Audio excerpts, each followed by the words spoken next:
to Lee because I believe he's going to be addressing the first question. So thank you very much for being with us today. And without further ado, Lee, go ahead and take it away.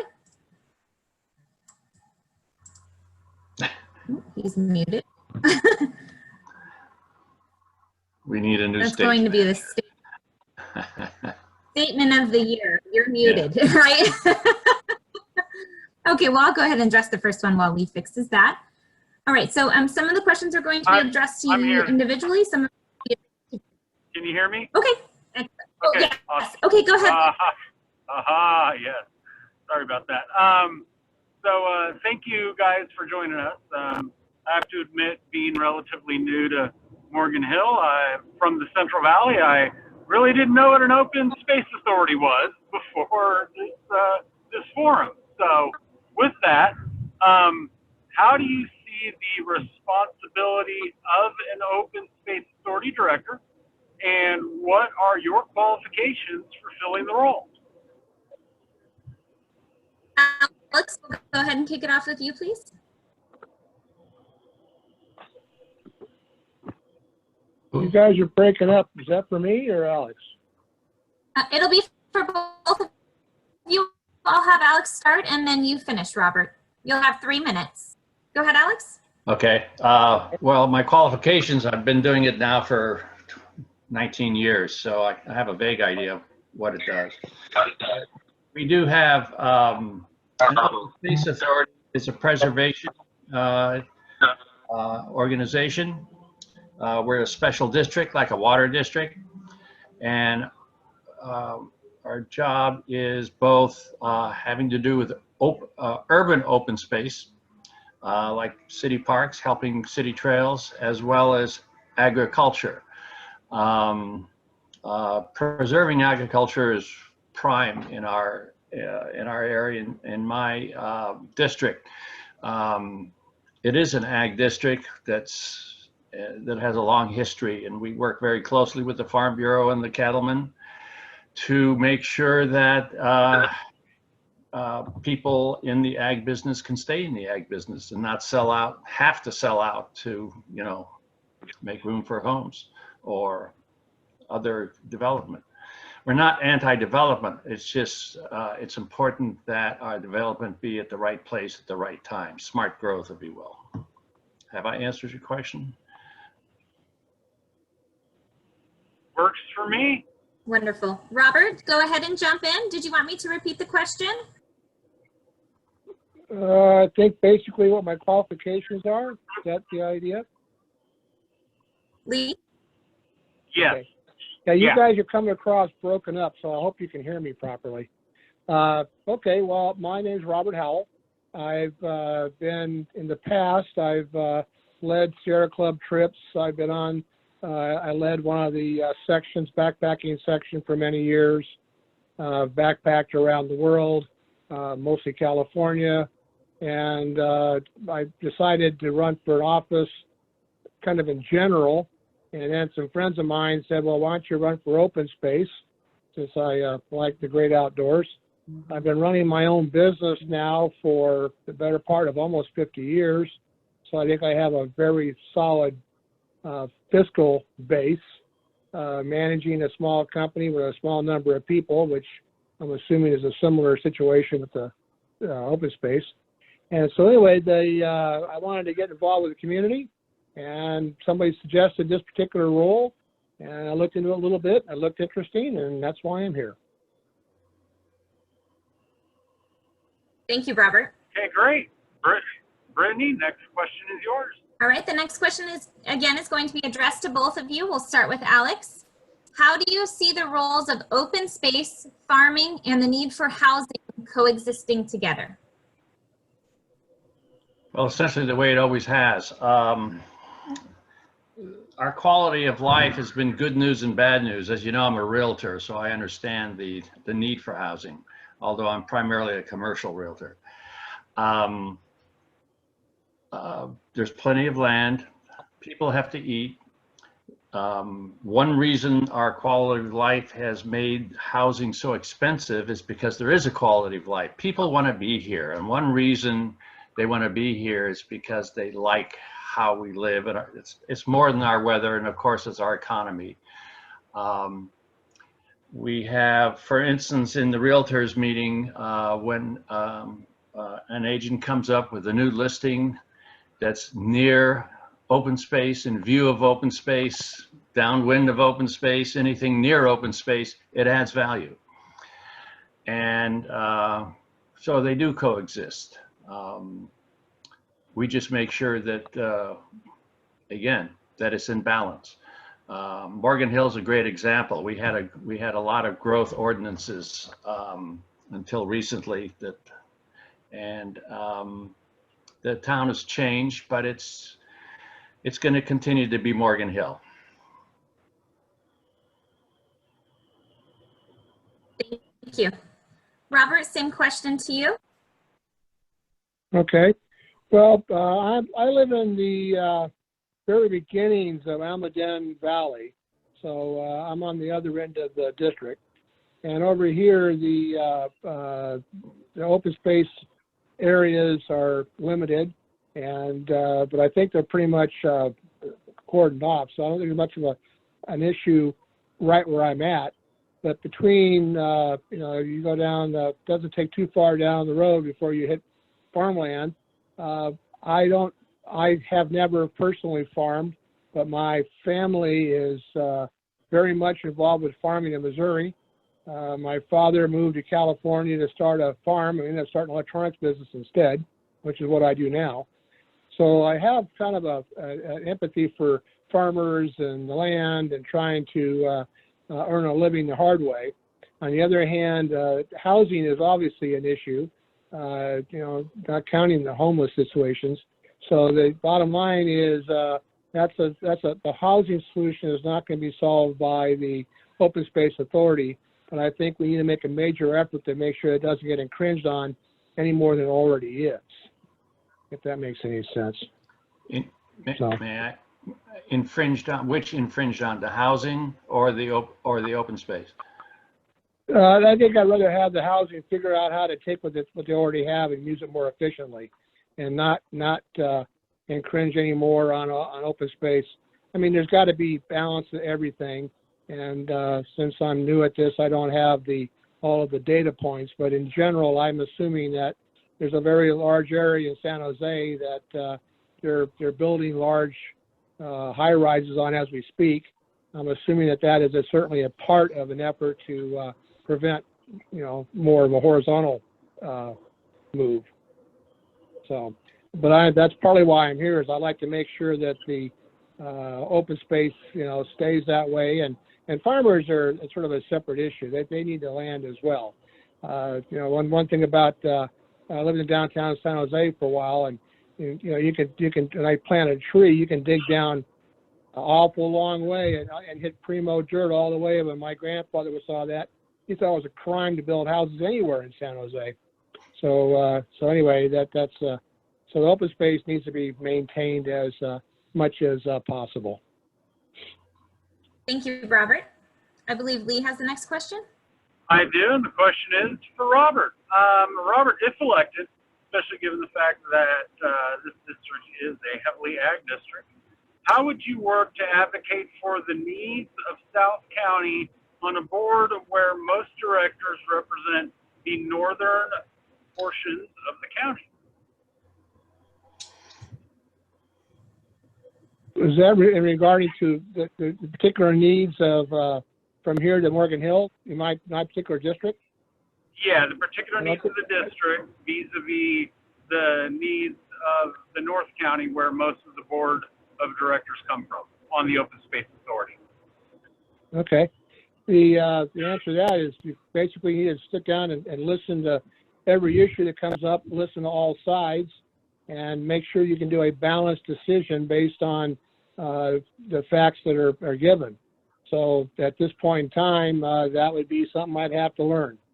But my basic background of running a small business for nearly 50 years, I think my ability to compromise is excellent, and balance and all the rest of the things that are required to make a proper decision, and with a healthy dose of fiscal responsibility while we're at it.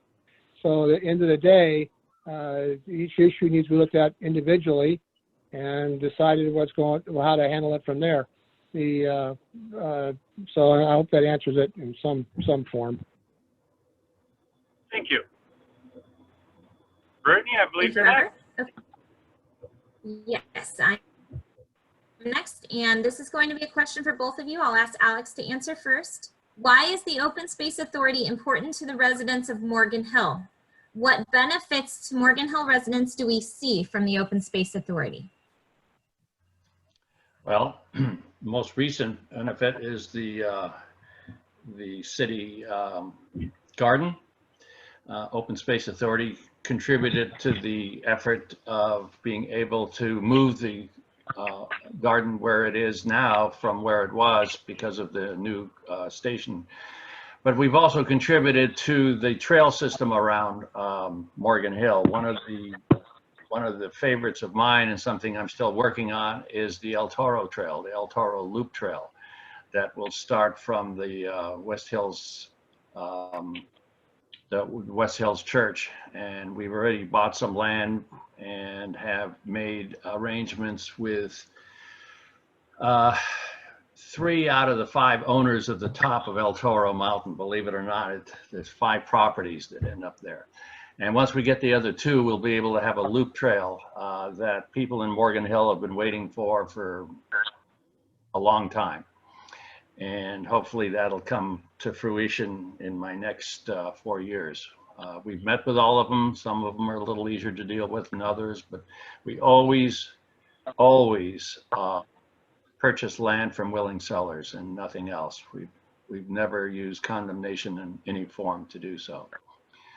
And then keeping the ag land that's around Morgan Hill in ag land, and we've made it easier for some of the farmers by buying development easements on their land. In other words, they can stay farming. We give them the value of the development rights on it, and they can keep on farming after usually runs about 50% of the assessed value of the land. So that's how we do that. Thank you very much. Same question to you, Robert. Well, the first question I've got sort of in reverse. The Morgan Hill Loop Trail, would that be part of the Ridge Trail or is somehow connected to that? No, the Ridge Trail is a different entity. The Bay Area Ridge Trail you're referring to, it'll go behind Morgan Hill, kind of in the Mount Madonna area. This particular loop trail is just having to do with El Toro Mountain. All right. Yeah, I know something about Ridge Trail from years past. So bottom line is the Morgan Hill definitely has a small town feel to it. And and that's actually one of the reasons why my wife and I like to go down there. My sister actually lives in Morgan Hill, so we're down there once in a while because of that. So at the end of the day, to keep the small town feel, you have to keep it a small town. So allowing sprawl to wipe out the area around Morgan Hill by itself is an issue. But on the other hand, if that's also taking out farmland and taking out open space, those issues are all obviously very interconnected. So at the end of the day, again, it's a matter of looking at all the reasons behind a particular issue. But again, the keeping Morgan Hill small, although I don't live there, I certainly appreciate that. And Almaden sort of did when we first moved in here, but since we've been here, Almaden's expanded big time, so it's no longer a small town feel, unfortunately, but it was originally. So I guess we can have some hindsight about how to make sure that doesn't happen to Morgan Hill, and for that matter, the rest of San Jose, for that matter, from here south. I think from here north is pretty much a done deal. So. I could add to that too. As you know, a town can't expand without permission from LAFCO, and the Open Space Authority has a seat on LAFCO. So thus we have a vote as to whether a town or any entity can expand or not. Alex, can I ask a clarifying question for either of you? So you did just mention LAFCO. We have one seat as our area. How many seats total are there? On LAFCO, I believe seven board members. One from each. We have a seat, the water board has a seat, two supervisors, and no, I guess it's, yeah, seven. And a person at large, one from two rotating representatives, elected representatives from city councils within LAFCO's area. Thank you, Alex. Thank you, Robert. I believe Lee has the next question.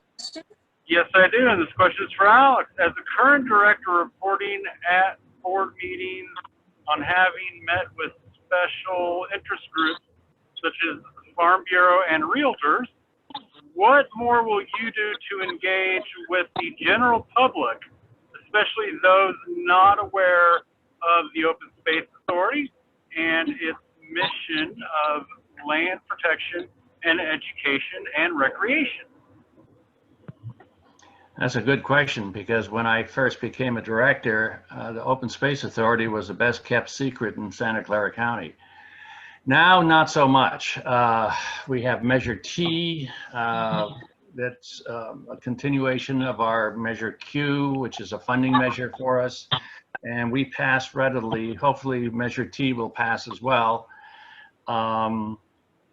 We're meeting all the time. All the groups, including the all the neighborhood groups and everything I interact with. I'm liaison, of course, as you mentioned, to both the realtors and the farmers. Also deal with the a lot of the neighborhood groups in San Jose and here in South County as well on a regular basis, not just like the San Martin Neighborhood Association, etc.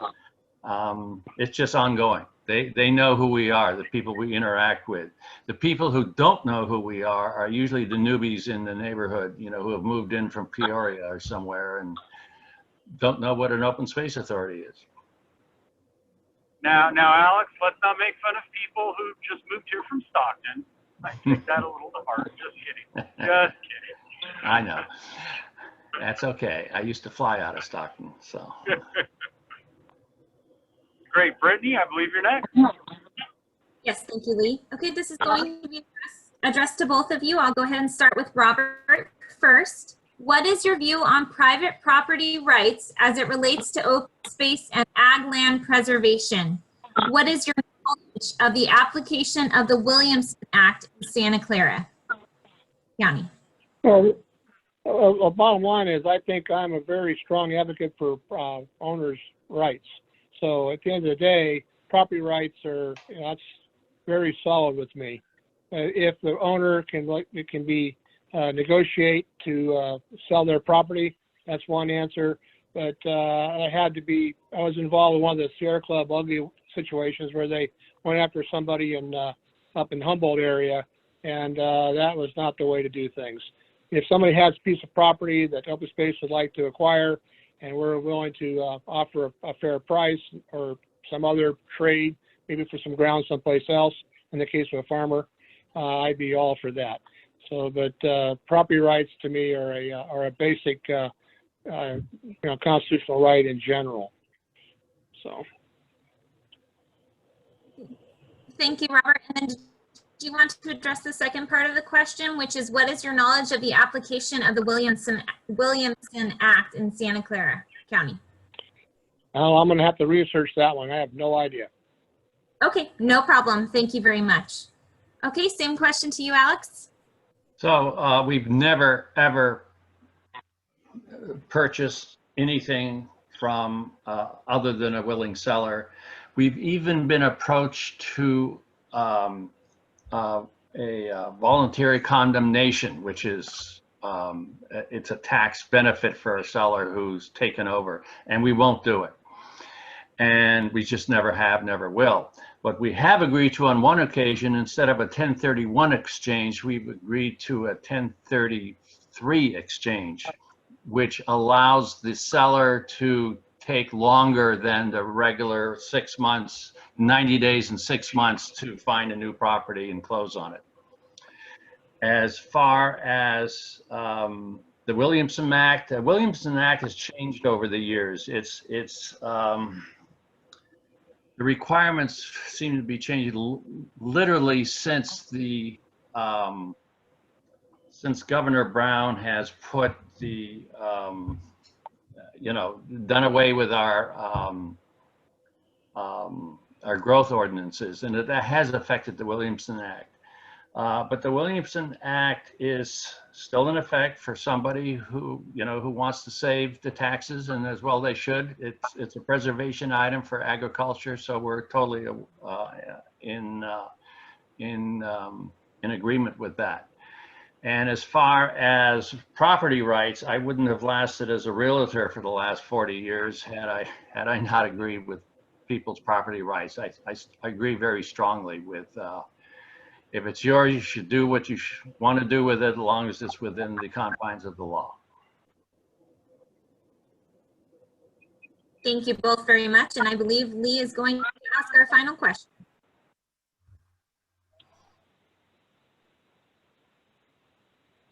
Lee? It is final question, and this is your guys' first. I'm here. Robert, give 3 reasons why you should be elected over the incumbent. And then Alex, you can respond. I'm first. All right. Well, first of all, I've been listening to some of the meetings in the past, and Alex is certainly knowledgeable and knows what he's doing, and so I'm not going to say anything negative one way or the other, except he's doing a good job. As far as I'm concerned, I think I would be a new voice, somebody who has some, like I said, fiscal responsibility that might be of some value. It is something that I'm certainly interested in, and and I'd also like to get involved more with the community in general. So this seemed to be an interesting way to start, and that's one reason. I have some of the things that the Open Space has done in the past. I think we could have been a little more frugal here and there on a few dollars. But not knowing all the details, it's impossible to make a proper decision on that particular point. So of course, with the virus situation, nobody can, the parks are pretty much empty anyway. At least the one by my house certainly is, at least not as much as it used to be. So I think once this virus thing gets over, I think there'll be more people going out, and in general. And one of the questions earlier was how to advertise the Open Space Authority. And that's a really good question. And the bottom line is that would be something I would be very much interested in trying to get the word out in general, so people use the parks that are there, and which will obviously help promote other newer parks as they come online. So take it from there. Well, anyway, thank you for the opportunity, and these meetings are very helpful. Thank you, Robert. Alex? And Alex, you're next. Okay, so not sure how to approach that, but other than, I guess I know what I'm doing. My colleagues seem to know what I'm doing. I've been the only director to hold, in my 19 years, I've been either the chairman or the vice chairman for 8 of those years, and that's elected by my colleagues. So I have a good working relationship with my colleagues, the staff, and our support staff, and I'd like to continue that. There's a lot of work to be done, especially as we become more of an management agency. We've been an acquisition agency, and we have so much land now. When I first started, we had about 5,000 acres, and we just passed 30,000 acres. And so we're a maintenance organization more now, and that's a different mindset.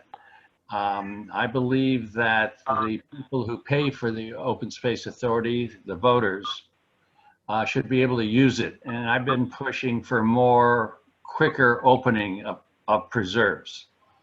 We just purchased the Tilton Ranch, as you probably know by now, so our preserve at the end of Palm Avenue, the Coyote Valley Preserve, is going to go from 300 acres to 3,000 acres. And I'd like to get it done quickly so we can get the people who paid for it to use it. I don't know if that was 1, 2, 3, but did I answer what you're looking for? And you know, I'll address. Yes, that's Robert, perfect, Alex. you addressed the physical. You brought it up several times, and I too am. I'm a small businessman, and I feel I'm physically responsible, and I'm responsible for the people in my company. And the only way you can take care of them is by making sure the company's still there and operating. And that takes business sense. So I have one of my master's degrees in public administration. And you'll learn a lot about that stuff there. It's from the U.S. Army Command and General Staff College. Thank you, Alex. Lee? Great, thank you. Lee? Yep. So just want to thank all the candidates for showing up and participating. And also want to thank those who tuned in. As they say, decisions are made by those who show up. And November 3rd, everyone who's registered to vote, I think, should show up. And not only should they show up, they should be well informed on the candidates, especially local candidates, because you know a lot of what affects us personally happens on a local level. We have another candidate forum coming up Tuesday. Same bat time, same bat place. So for those of you who are tuning in tonight, I really urge you to reach out to 10 of your friends and family who live in Morgan Hill and get them to tune in also.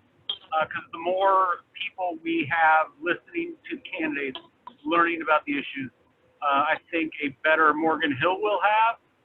We'll have a better civic environment and people who, in a day and age where we are so divided along partisan lines, people who are more willing to talk to each other about issues in a civil way and understand at the end of the day, we're all residents of Morgan Hill, we're all residents of California, and we're all Americans.